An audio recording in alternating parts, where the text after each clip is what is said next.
नमस्कार दोस्तों, स्वागत है आपका अपने चैनल पर। चरित्रहीन स्त्री के अंगों की पहचान। अगर किसी स्त्री के पैर का पिछला हिस्सा बाहर निकला हुआ है अथवा चौड़ा है तो ऐसी स्त्री चरित्रहीन मानी जाती है। जिस स्त्री का माथा चौड़ा होता है ऐसी स्त्री अपने देवर और परिवार के लिए अशुभ मानी जाती है। जिस स्त्री का कूल्हा बड़ा है ऐसी स्त्री चरित्रहीन मानी जाती है।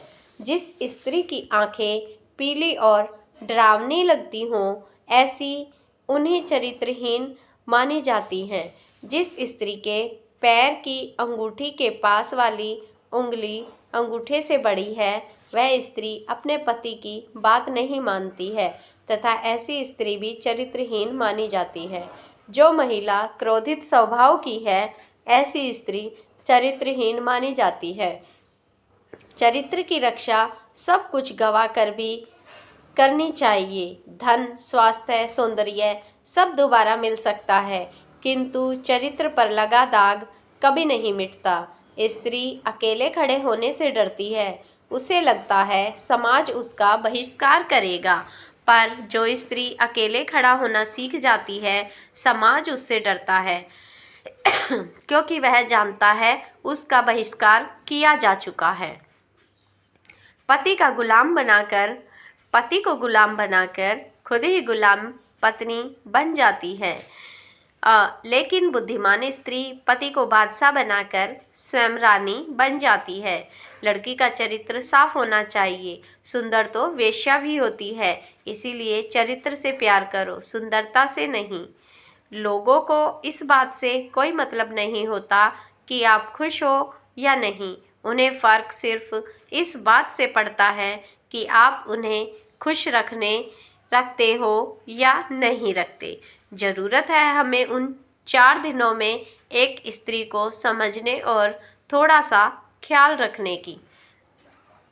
पुरुषों में थोड़ी पशुता भी होती है जिसे वह इरादा करने पर भी नहीं हटा सकता। वह पशुता उसे बनाती है। विकास क्रम में वो स्त्री से पीछे है।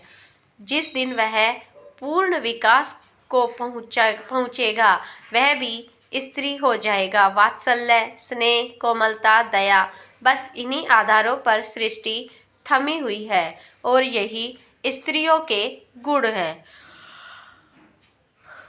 औरत अगर इतनी बुरी और खराब चरित्र की लगती है तो आप आदमी को शादी कर घर ले आए, उनके साथ अपने परिवार को आगे बढ़ाएं और औरत को कृपा बख्श दे।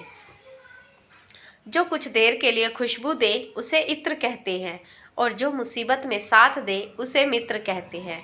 स्वाभिमान के साथ समझौता मत करना। जो शान से जीना सिखाए उसे चरित्र कहते हैं।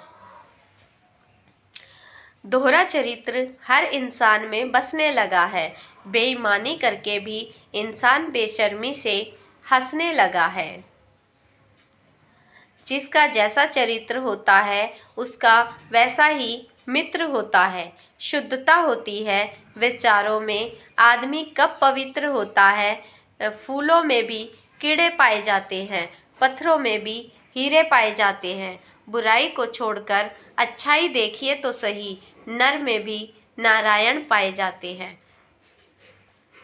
आजकल विवाह सिर्फ सामाजिक बंधन मात्र से रह गया है, क्योंकि आदमी अच्छा होता है तो उसको समझने वाली और कद्र करने वाली पत्नी नहीं मिलती, और अगर पत्नी अच्छी और समझदार हो तो उसे प्यार करने वाला और कद्र करने वाला पति नहीं मिलता।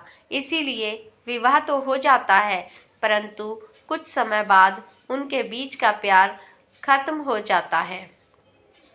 जिस पुरुष के राज में स्त्री दुखी है वह पुरुष के घर में कभी खुशी नहीं आ सकती। जो स्त्री को नहीं समझ सकता वो वेद और उपनिषद भी नहीं समझ सकता। ईश्वर का सबसे सुंदर शास्त्र नारी है।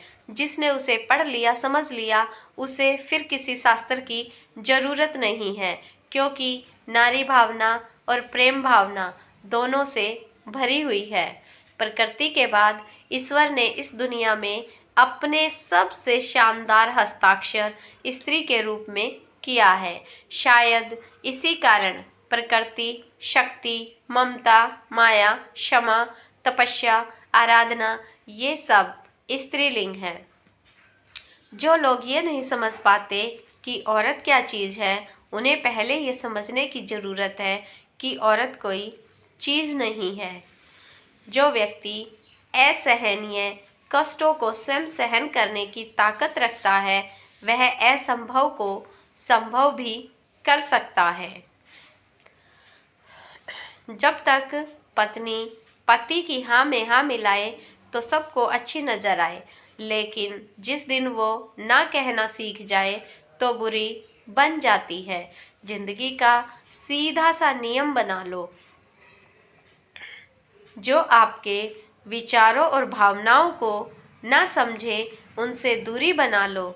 अपनी ऊर्जा ऐसे लोगों पर व्यर्थ करने का कोई फ़ायदा नहीं। तो दोस्तों, ये थी हमारी आज की वीडियो। आज की वीडियो में बस इतना ही। आपको कैसी लगी कमेंट बॉक्स में ज़रूर बताएं। तो मिलते हैं अगली वीडियो में। आप खुश रहें, स्वस्थ रहें, इसी मनोकामना के साथ जल्द ही दोबारा मिलेंगे। धन्यवाद।